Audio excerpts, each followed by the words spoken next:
اپنا دباؤ آپ بڑھا کے رکھیں.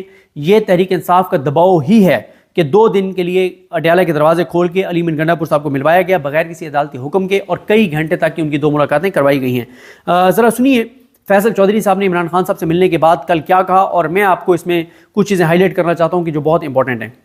اور وکلا سے گفتگو کرتے ہوئے کہا ہے کہ جو مذاکرات ہیں وہ کل تک اگر کوئی نیوز آتی ہے تو, ورنہ تو ہمارا پروٹیسٹ آن ہے. پروٹیسٹ جو ہے وہ جمعے کو قافلے پہنچنا شروع ہو جائیں گے, اور اس کے بعد یہ ویسے بڑی امپورٹنٹ ہے کہ جمعے کو قافلے پہنچنا شروع ہو جائیں گے. ویسے تو یہی تھا کہ اتوار کی کال ہے, تو جمعے کو اس کا مطلب ہے شاید کوئی حکمت عملی چینج بھی ہو سکتی ہے کہ وقت سے پہلے کچھ لوگ پہنچنا شروع ہو جائیں. اور یہ بڑا کیٹیگوریکل فیصل چودھری صاحب نے کہا ہے کہ عمران خان صاحب نے کہا ہے کہ ہمارا پلان جو تھا وہ ہے, اس میں کوئی رد و بدل نہیں ہوا. ہمارا جو احتجاج ہے وہ کسی صورت بھی ڈیفر نہیں ہوگا, اور احتجاج کی جو کال ہے وہ بدستور قائم ہے. اس کے بعد انہوں نے باقاعدہ ذکر کیا ہے کہ انہوں نے 9 مئی کے بعد یہ دوسری کال دی ہے, دوسری دفعہ کال دی ہے, اور انہوں نے حیرانگی کا اظہار کیا کہ کس طرح سے اسلام آباد پولیس جو ہے وہ یہ کہہ رہی ہے کہ 1 ارب روپیہ جو ہے وہ خرچہ ہو گیا پی ٹی آئی کے احتجاج کے اوپر. تو انہوں نے یہ کہا ہے کہ یہ ملک آئین کے مطابق اگر چل رہا ہو تو پھر یہ بتائیں کہ جو الیکشن کا فراڈ 10 مہینے ہو گئے, الیکشن میں ایک سب سے پاپولر پارٹی کو ہٹ کیا گیا اور اس کو الیکشن لڑنے سے روکنے کے لیے تمام تر اقدامات کیے گئے. ہمارا سیمپل بھی لیا گیا, ہمارے جو وہاں پہ الیکشن کمیشن نے رزلٹ بھی بدلے, اور آج 10 مہینے ہو گئے الیکشن ٹریبیونل نے پنجاب میں کتنے کیسز کے فیصلے کیے, اور الیکشن ٹریبیونل کی جو سلو پیس ہے وہ بھی یہ ظاہر کرتی ہے کہ ہمارے ساتھ جو معاملہ کیا گیا آئین کے خلاف اور قانون کے خلاف. اس کے ساتھ ساتھ اس پہ کیونکہ آپ یہ چیز دیکھ چکے ہوں گے کہ پنجاب میں 8 فروری کے انتخابات کے حوالے سے جو ٹریبیونلز ہیں انہوں نے ابھی تک قومی اسمبلی کی صرف 3 سیٹوں کے اوپر فیصلہ کیا ہے, اور ان 3 میں بھی 2 فیصلے نون لیگ کے حق میں تھے. یعنی نون لیگ کے حق میں اس طرح سے تھے کہ نون لیگ والے جیتے تھے, اس کو ٹی ٹی آئی نے چیلنج کیا تھا, وہ دونوں نون لیگ والوں کے حق میں آ گئے فیصلے, اور ایک پی ٹی آئی کے عظیم لکھوی صاحب کے خلاف تھا, وہ نون لیگ کی درخواست مسترد ہوئی ہے. تو مطلب فیصلے ہو ہی نہیں رہے 8 فروری کے. اور جس طرح سے عمران خان صاحب نے ذکر کیا کہ 1 ارب روپیہ انہوں نے ذکر کیا کہ پولیس کہتی ہے کہ پی ٹی آئی کے احتجاجوں پہ ہمارا خرچ ہو گیا, پولیس کا 1 ارب یعنی 100 کروڑ روپیہ. بھائی یہ 100 کروڑ کہاں گیا؟ 100 کروڑ کہنا آسان ہے, اور یہ 100 کروڑ ظاہر ہے آپ کو پتہ ہے موجیں لگی ہوئی ہیں, مال بن رہے ہیں, کرپشن لوٹ مار. 100 کروڑ روپیہ پولیس کہہ رہی ہے کہ جناب ہمارا پی ٹی آئی کے پروٹیسٹ پہ خرچ ہو گیا. انہوں نے کہا کہ ہمارے اوپر احتجاج کے علاوہ اب ہمارے پاس کوئی آپشن نہیں چھوڑا گیا. میڈیا سینسرشپ ہے, میڈیا کے اوپر ان کی گفتگو نہیں چلائی جاتی اور نہ ہی ان کی پبلش کی جاتی ہے. اس کے ساتھ ساتھ سوشل میڈیا وی پی اینس کے اوپر بھی کریک ڈاؤن کر کے اگر سوشل میڈیا بولتا تھا تو اس کی بھی آواز بند کرنے کی ایک کوشش کی جا رہی ہے. ہمارے جو 1.5 سال سے ورکرز ہیں, رہنما ہیں, وہ ٹرائل کے بغیر جو ہیں وہ مقدمے بھگت رہے ہیں, اور ان کی ضمانتیں جو ہیں وہ نہیں ہو رہی. تو انہوں نے کہا کہ ملک تو آئین کے مطابق قانون کے مطابق نہیں چل رہا. اس کے بعد پاکستان تحریک انصاف واحد فیڈرل پارٹی ہے. یہ پوائنٹ بہت امپورٹنٹ ہے, اس پوائنٹ کو تحریک انصاف کو بہت ہائی لائٹ کرنا چاہیے. آپ کے سامنے ہیں دہشت گردی کے جو واقعات ہیں, سانحات ہیں, ان میں کتنا اضافہ ہو گیا ہے. کل جو ابھی کچھ دیر پہلے ہم نے پروگرام شہر اقتدار کیا ہے, میں نے اور سعد رسول صاحب نے, اس میں میں نے بڑی تفصیل سے اس پہ بات کی ہے, اور سعد رسول صاحب نے. لیکن یہ عمران خان صاحب نے بہت امپورٹنٹ بات کی ہے کہ پی ٹی آئی واحد فیڈرل پارٹی ہے, اور دہشت گردی کے خاتمے کے لیے جہاں پہ فورسز آپ کی لڑ رہی ہوتی ہیں, وہاں پہ پولیٹیکل ایک نیریٹو, عوامی سپورٹ بہت ضروری ہوتی ہے, اور وہ وہی پارٹی دے سکتی ہے جو فیڈرل پارٹی ہے. اور کیا ہے عمران خان صاحب نے, یہ سنیے, یہ بہت امپورٹنٹ پوائنٹ ہے اس وقت جب پاکستان دہشت گردی کی شدید لپیٹ میں ہے, اور کل بھی ہمارے 12 جوان جو ہیں وہ شہید ہوئے ہیں, جو ہیں وہ مقدمے بھگت رہے ہیں, اور ان کی ضمانتیں جو ہیں وہ نہیں ہو رہی. تو انہوں نے کہا کہ ملک تو آئین کے مطابق قانون کے مطابق نہیں چل رہا. اس کے بعد پاکستان تحریک انصاف واحد فیڈرل پارٹی ہے جس کی ملک کی 4 صوبوں میں اور آزاد کشمیر میں بھی جڑیں ہیں, اور ملک میں دہشت گردی کا مقابلہ کرنے کے لیے ایک فیڈرل پارٹی کی ضرورت ہے. اور پی ٹی آئی وہ واحد جماعت ہے جو کہ اس وقت دہشت گردی کا مقابلہ سیاسی طور پہ کرنے کے لیے اس پوزیشن میں ہے. ملٹری سلوشن جو ہیں وہ کبھی بھی کسی مسئلے کا حل نہیں ہوتے, سیاسی جماعتیں ملک کو اکٹھا رکھتی ہیں. لہٰذا 2 پرونگ اسٹریٹجی ہوتی ہے. اگر ملٹری آپ ایکشن کریں گے تو اس کے ساتھ ساتھ پھر پولیٹیکل انگیجمنٹ ضروری ہوتی ہے, اور پولیٹیکل انگیجمنٹ پاکستان تحریک انصاف کے علاوہ نہیں ہو سکتی. اس کے ساتھ ساتھ انہوں نے یہ کہا کہ جو 9 مئی کا مذاکرات کی جو اسپیشلی جو میں کلیریفائی کرنا چاہتا ہوں، انہوں نے کہا کہ تالی 2 ہاتھوں سے بجتی ہے. مذاکرات کے لیے ہم نے اپنا ایجنڈا دیا ہے. اب دوسرا فریق اس سے آتا ہے، وہ بھی اپنے مذاکرات کے اگر ایجنڈا دیتے ہیں تو پھر اس کے بعد بات آگے بڑھتی ہے. اگر بات آگے بڑھتی ہے اور ہم کسی پازیٹیو سائڈ پہ جاتے ہیں تو سیلیبریشنز کریں گے، ورنہ ہم احتجاج کریں گے. اور یہ جو ہماری ڈیمانڈ ہے وہ تو 3 ڈیمانڈ جو پہلے دن تھی پاکستان تحریک انصاف کی طرف سے 3 ڈیمانڈ رکھی گئی ہیں. مینڈیٹ، اسٹولن مینڈیٹ کی واپسی، 26ویں آئینی ترمیم کا ریورس ہونا، اور ہمارے جو اسیر کارکنان ہیں اور رہنما ہیں جن کو جیلوں میں جعلی مقدموں میں رکھا گیا ہے ان کی فوری رہائی جو ہے، یہ 3 مطالبے ہیں. اب دوسری طرف سے اگر کوئی مطالبہ آتا ہے، ابھی علی امین گنڈا پور صاحب کی بھی ملاقات ہو رہی ہے، تو وہ بھی آپ کے سامنے لائی جائے گی. تو اس میں جو ایک تاثر کل سے دیا گیا کہ جی ڈیل ہو رہی ہے یا کس قسم کی، بالکل میں اس کو یکسر مسترد کرتا ہوں خان صاحب کی ہدایت کے اوپر کہ ایسی کوئی بات نہیں ہے. ہاں، مذاکرات جو ہے وہ ہم نے کبھی دروازے بند نہیں کیے. اور مذاکرات کے اس سوال کے جواب پہ کہ مذاکرات کس سے ہوں گے، انہوں نے کہا کہ جس کے پاس طاقت ہے مذاکرات اس سے ہوں گے. آپ خود اندازہ لگا لیں کہ اس ملک میں جو ہے وہ طاقت کس کے پاس ہے. تو ظاہر ہے مذاکرات جو ہے ان لوگوں کے پاس ہوں گے جو کہ فائنل ڈیسیژن کر سکتے ہیں. 9 مئی کے انہوں نے واقعات پہ یہ کہا کہ جب ہم نے وارنٹ ایشو ہوئے 14 کو تو ہم نے وہاں پہ گارنٹی دی کہ ہم صبح پیش ہوں گے، اور ضابطۂ فوجداری کے تحت آپ یہ گارنٹی دے دیتے ہیں. جب ہم نے یہ وہاں پہ پیش ہونے کی گارنٹی دی اور اس کے بعد جب وہاں پہ امیجز آئے جس میں ان کی گرفتاری کو انہوں نے کہا کہ یہ غلط لفظ ہے جس میں مجھے اغوا کیا گیا، تو اس کا پھر ریئیکشن نیچرل تھا. 9 مئی کی کال جو ہے وہ تو جیل میں تھے، ان کو نہیں پتا، لیکن لوگوں کا ریئیکشن تھا، ان کے لوگوں کا ریئیکشن تھا. اور پھر انہوں نے یہ بھی کہا کہ نہتے لوگ، عورتیں جو ہیں وہ فوج کے اوپر ہمیں ایکیوز کیا جاتا ہے کہ ہم نے حملہ کیا. وہ کیسے حملہ کر سکتے ہیں؟ فوج کے اوپر کوئی یاسمین راشد ٹینک پہ چڑھی ہوئی تھی یا کوئی دوسرے ہمارے لوگ تھے، وہ کوئی گنرس تھے، وہ تو نہتے لوگ تھے، تو نہتے لوگ نہیں کر سکتے تھے. اسی طرح ان سے سوال پوچھا گیا کہ آڈیوز جو آئیں مراد سعید صاحب کی یا دوسری، تو انہوں نے کہا کہ دیکھیے میں نے ہمیشہ پرامن کال، احتجاج کی کال دی، کسی نے کسی بھی انسٹالیشن کے اوپر حملے کو نہیں اکسایا.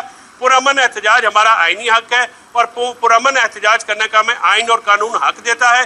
اس حکومت نے 2 سال میں ہمیں 2 جلسے کرنے کی اجازت دی، اور ان جلسوں کے بعد بھی ہمارے ورکرز کو، ہمارے رہنماؤں کو جعلی پرچوں میں اینٹی ٹیررزم کے پرچے کر کے ان کو جو بک کر دیا گیا، اور ایک فسائیت اور بربریت جو اسٹیٹ اٹراسٹیز ہیں ان کا نشانہ بنایا گیا. تو انہوں نے یہ کہا کہ ہمارا جو احتجاج ہے وہ بالکل آن ہے. مذاکرات جو ہے وہ نہ پہلے کبھی انکار کیا ہے نہ ابھی انکار کریں گے.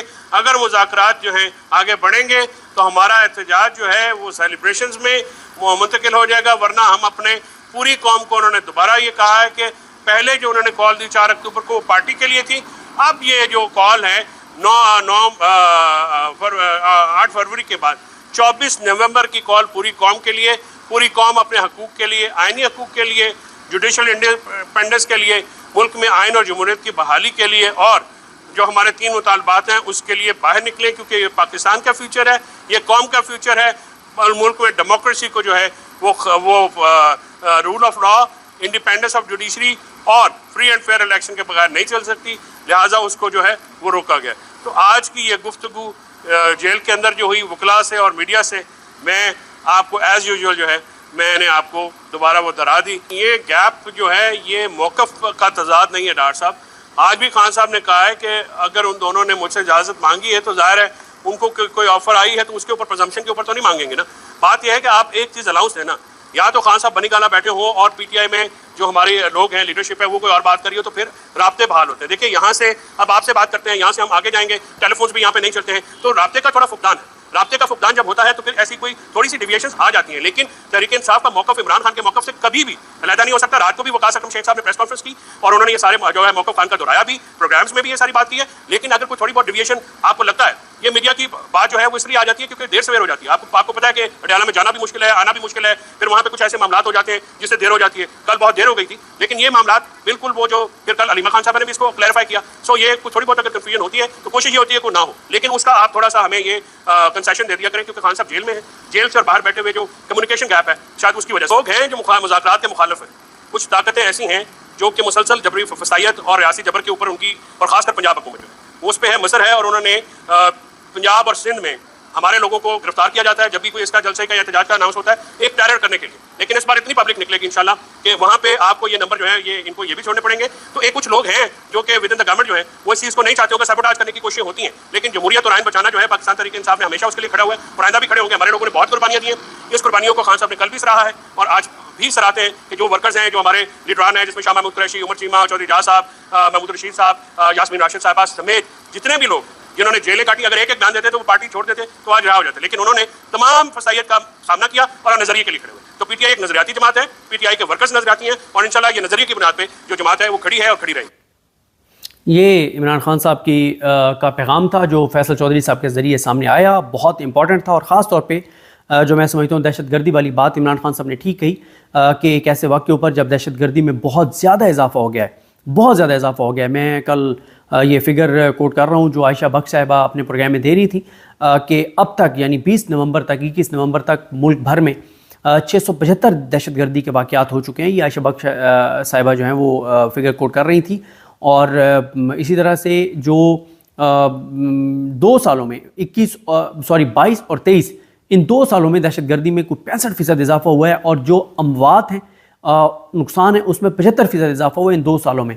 ظاہر ہے ہمارا یہاں پہ پاکستان کی حکومت کا موقف یہ ہے کہ افغان طالبان کی وجہ سے ہے, لیکن ہم نے یہ دیکھا ہے کہ عمران خان صاحب کو جب سے اقتدار سے نکالا گیا ہے اپریل 2022 سے, اس سے لے کے آج 21 نومبر تک پاکستان کی حکومت کی توجہ 90% جو ہے وہ عمران خان کو توڑنے پر, شکست دینے پر, پی ٹی آئی کو اور اپنی عوام کو شکست دینے پر, بربریت پر, فسطائیت پر ہے, اور ان چیزوں پر نہیں ہے کہ بے روزگاری کو کیسے ختم کرنا ہے, اکانومی کو کیسے سنبھالنا ہے اور دہشت گردی کو کیسے خاتمہ کرنا ہے. اس پہ ہمارا اتنا فوکس نظر نہیں آتا. ابھی آپ کل ہی دیکھ لیں کہ کل ایک ایسے وقت میں جب ہمارے فوج کے 12 جوان جو ہے وہ شہید ہوئے جنہوں نے اپنی جانیں قربان کی, اور ان کے کل شہر اقتدار پروگرام میں بھی میں نے اور سعد رسول صاحب نے ان کا نام لے کے ذکر کیا. میں ایک بار پھر ان کو خراج تحسین بھی پیش کرنا چاہتا ہوں, اور ان کی فیملیز کے ساتھ ہم ظاہر ہے شہید زندہ ہیں لیکن ایک دکھ اور تکلیف ہوتی ہے جوانوں کے جانے کی, تو ان کے ساتھ اظہار تعزیت بھی کرنا چاہتے ہیں.